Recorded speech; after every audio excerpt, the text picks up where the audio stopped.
Let's make this episode a special one by just being ourselves and loving ourselves just the way we are. Let go. Hey, we got Trump. He in the news. I don't know. Let's see what's going on. Let's see what's talking about. Let's go. Former President Trump beginning his closing message on the campaign using vulgar language in new attacks against Vice President Harris. Rachel Scott is here with the latest on that. Rachel, good morning. Hey, Whit, good morning to you. And Donald Trump. Now, using vulgar language, hey, it's a fight. They've been saying shit about him. So shit, it don't matter if he want to cuss or not. It's presidential. Y'all want to go to war, but he don't want to go to war. Trump has never really been a conventional candidate. He rarely sticks to a script, but his closing message in the critical battleground state of Pennsylvania is drawing attention this morning, not for what he said about his vision for the country, but because of his vulgar language and profane attacks. Over the weekend, Donald Trump barnstorming Pennsylvania for what his campaign said would be the start of his closing message to voters. So if we win Pennsylvania, we win the whole damn thing, right? But his rally in that must-win state took a lewd and vulgar turn. The former president opening his speech with a 12-minute diatribe about the late golf legend Arnold Palmer, who grew up in the town, and how other players reacted after seeing him in the shower. I'm going to tell him the real story of Arnold. But Arnold Palmer was all man, and I say that in all due respect to women, and I love women. But this guy, What got Melania Trump, baby? this is a guy that was all man. This man was strong and tough, and I refuse to say it, but when he took showers with the other pros, they came out of there, they said, oh my God. That's unbelievable. I had to say it. Hey, man. Hey, what? I had to say it. We have women that are highly sophisticated here.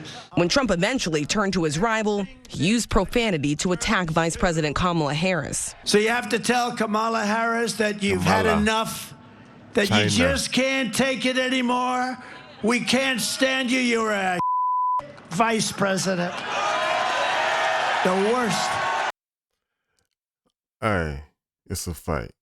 Everything is fair in a fight. You can't call somebody unhinged and deranged and all this, then he call you a bitch, and then you mad.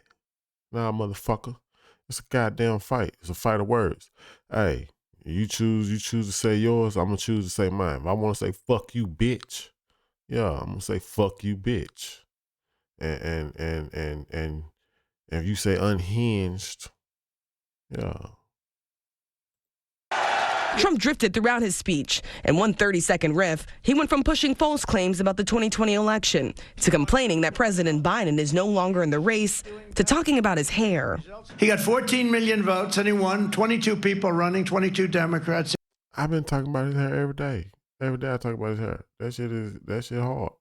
They're running. Oh, I'm looking at my hair up there. Let's see. Oh, I don't like it. I don't like it. Excuse me, I'm going to recomb my hair. Do you mind? Yeah. He on some fly boy shit. Yeah, man, want no fly boy? Yeah, he on some fly boy shit. Make sure his shit right. God damn. Motherfucker, you see yourself in the goddamn, look at me, I'm looking at myself now. Yeah, you know what I'm saying? I need to shave. You know what I'm saying? Well, hey, that's what motherfucker do. You know what I'm saying? The stage for 5 minutes. I'm going to recomb my hair, Mr. Future Senator. Yeah. We have David down here. Mr. Future Senator, you got to get him in. Despite pleas from his allies to focus on the issues, not personal attacks, Trump has only escalated his rhetoric. For the third time in just 1 week. That's what I said in my intro. Be ourselves. That's what I said. And love yourself. Repeating claims that his political opponents are the enemy from within. Trump love himself. Ain't trying to do nothing to hurt himself. At one point even suggesting they could be, quote, easily handled by the military. The outside people, the so-called enemies, if they're enemies, and they might not be enemies, If you have a smart president, they can be handled. During an interview with Fox News, Trump was repeatedly presented with facts to challenge him on his false claims about January 6th. There was nobody killed here. They keep on bringing this shit up. January 6th, January 6th. Trump ain't told a motherfucker to go out there and do nothing crazy. That's them folks that went out there. You say something, motherfucker, go out there, that's on them. Yeah, you ain't goddamn in their mind and know what the fuck. No, that's on them.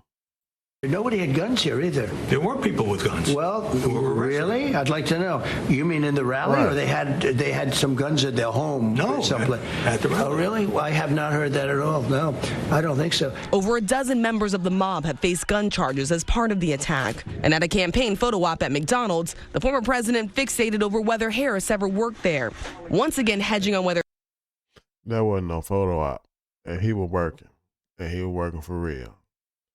I was tired looking.